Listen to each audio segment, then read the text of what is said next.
So is Versace's new Eros Flame, this one right here, the Versace fragrance that I'm going to totally fall head over heels for? Well, it's actually pretty good, but pretty good is not great. And I'm going to tell you all about it. So if you're curious to find out about this new release from Versace, please stay tuned.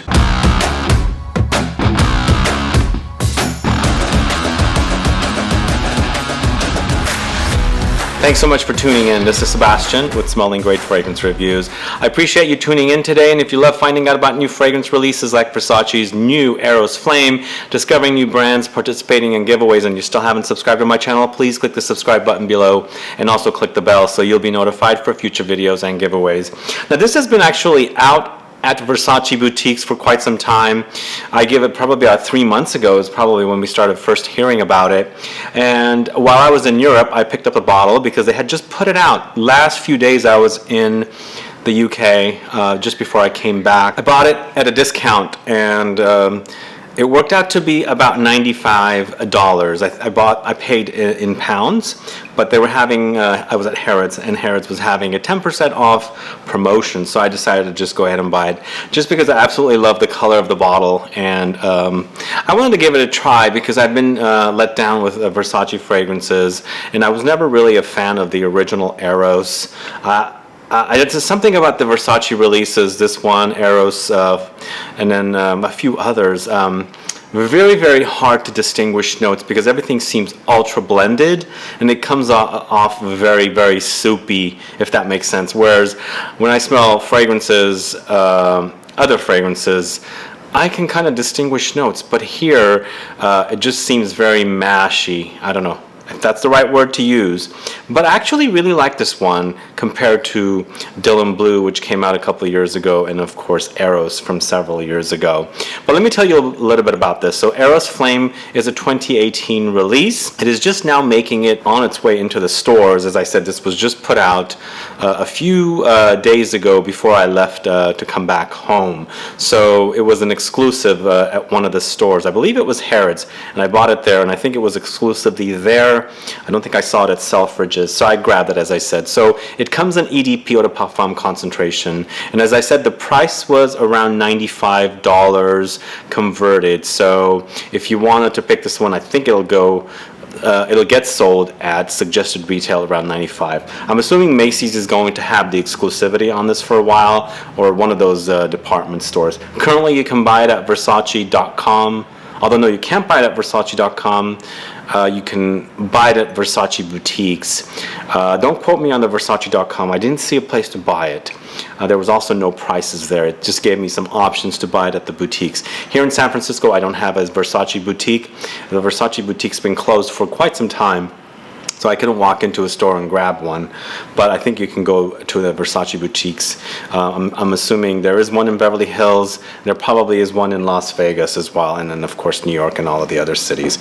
Anyway, the perfumer for this is Olivier Pescheux, which I'm a big fan of because Olivier Pescheux does a lot of great fragrances for Diptyque, and I love Diptyque fragrances. Like most recently he did Tempo, which I really, really love. It's all about patchouli, and he also did Fleur de Peau, which came out around the same time. I think they came out together. Tempo and Fleur de Peau at Diptyque came out together.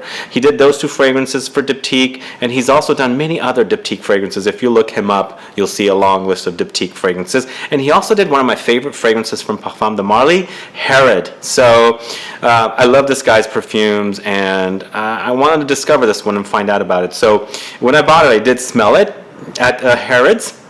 But of course, when you're smelling lots of fragrances, you don't smell fragrances truly. So I came home and I've been wearing it, and in fact I actually wore it on the plane, but when I was duty-free shopping, I was smelling other ones. But when I left to go to the airport, I wore this one. Just wanted to kind of explore it more. But I've been wearing it here and there, and I like what I'm wearing here, but it's not anything original. Like, it doesn't come off really original. It does also remind me of the original Eros. So with the notes here, we got at the top a lemon, mandarin, quinoto, Madagascan black pepper, rosemary, In the heart, you've got pepperwood, geranium, and rose. In the base notes, you've got Texas cedar, Haitian vetiver, patchouli, oak moss, sandalwood, tonka bean, and vanilla. A lot going on with notes, but for me, this one starts off very, very zingy at the top. But when you're smelling the zinginess, it acts very, very fruity. To me, there's no fruity notes mentioned, but the color of this bottle is what I experience. It's like reddish berries, if what I get, but not sweet berries, more tart. And I'm assuming the lemon, the mandarin, and the kinoto kind of come off like a berry-like. Now, kinoto we discovered recently. I did a video for Acqua di Parma's Kinoto di Liguria, which is actually this kind of a citrus fruit that they make a drink out of it in Italy. So that they're using it now here in Eros Flame, and I think the combination of the notes at the top kind of act like red berries to me, red fruit. So it does have a very fruity top, but all along the time you're smelling a lot of the other notes in here, and they are very, very, like as I was saying, very mashed. Like the notes don't stand out too much. Like they don't like distinguish. Like when I smell fragrances, I can kind of smell the differences. It's very, very hard to distinguish here because I think what's at the base here is really dominating all along the way.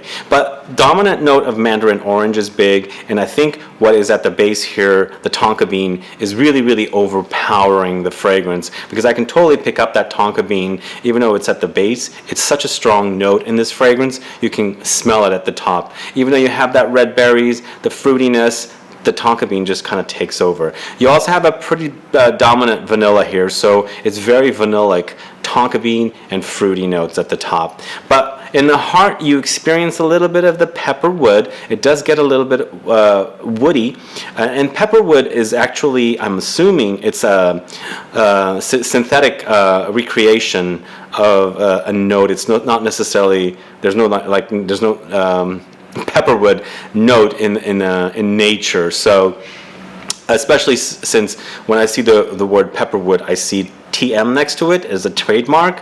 So it's an organization, one of the perfume organizations that creates notes and accords and things like that, owns a trademark on it. So it's a peppery and woody in the heart. Then you also have a little bit of a zingy touch from the geranium and the rose. Again, not very distinguishable. A lot of notes are very, very mashed together. So it's really, really hard to pick up these notes, especially when that base note of tonka bean and vanilla is dominating. And of course, as soon as it's drying down, you get a very, very woody base, very vanillic, tonka bean and woody. Like it just becomes very, very woody. The fruity parts are gone. In fact, the fruity parts are very, very short-lived.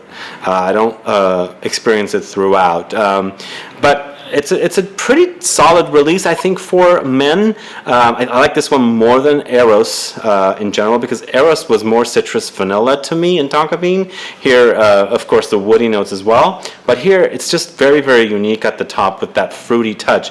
But unfortunately, the fruity touch doesn't last, and it kind of starts becoming more like Eros rather than Eros Flame. So that's my experience with this fragrance. If you are not into niche fragrances, this is probably one that you should check out. It's a solid release for men, I think, but it is also not necessarily ultra masculine. Vanilla and tonka beans kind of comes off very, very unisex to me. It doesn't scream ultra masculine. It starts off pretty unisex, especially at the top, and then it does dry down to more of a masculine experience because of the woody vanillic tonka bean dry down. I mean, it's a solid release for me. I don't think this is something that I'm going to gravitate towards and keep pulling for, because you know me, I like my fragrances to be a little more unique, a little more interesting. This one doesn't go that direction, but just for you guys, if all you do are fragrances from the designers, this one's definitely one to check out, because I do like this one. I enjoy it more than something like Dylan Blue and the original Eros, and plus that bottle is beautiful. As you can see, it's a beautiful red bottle, and I like red. I love red. They stand out. And they're great to photograph. So I'll be photographing this one, of course, when this video launches for my post on Instagram. So check it out. I hope it makes it to the stores very soon. And as I said, it was just put out at Harrods just recently when I picked it up a few days before I left to come back to the States. One thing I want to mention also is the performance of this is pretty overwhelming. It's strong, but it doesn't it doesn't project loudly. It is a pretty, I don't know, I think the experience for me was it doesn't project loudly, but the fragrance experience is loud, but it's kind of like a flat loud, if that makes sense.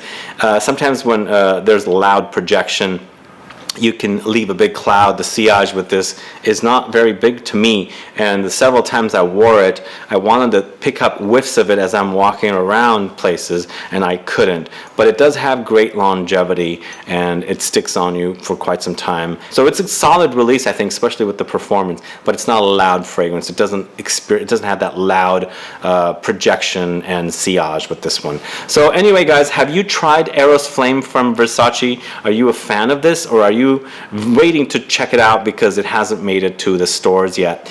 Do let me know if you've tried it and if you own it and if you bought one from a Versace boutique, because as I said, they are selling them there, and hopefully soon they'll make it to the department stores and you can go ahead and experience it. But if you have, as I said, please put a comment down so we can find out and let's get a conversation started. Other than that, guys, thanks so much for watching this review for Eros Flame from Versace. Finally, a good one that I could enjoy. I've been enjoying wearing. Please like this video, please share it, follow me on Facebook, Twitter, and Instagram, and I'll be back with more videos very soon. Have a good one. Goodbye.